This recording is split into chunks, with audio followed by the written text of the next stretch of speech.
यशोधैर्यम् निर्भयत्वम् अरोगताम् अजाड्यं वाक्पटुत्वं च हनुमत्स्मरणात् भवेत्। बुद्धिर्बलं यशोधैर्यम् निर्भयत्वम् अरोगताम् अजाड्यं वाक्पटुत्वं च हनुमत्स्मरणात् भवेत्।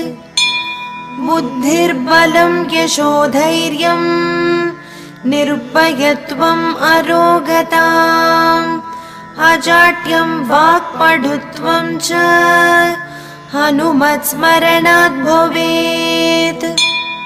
ॐ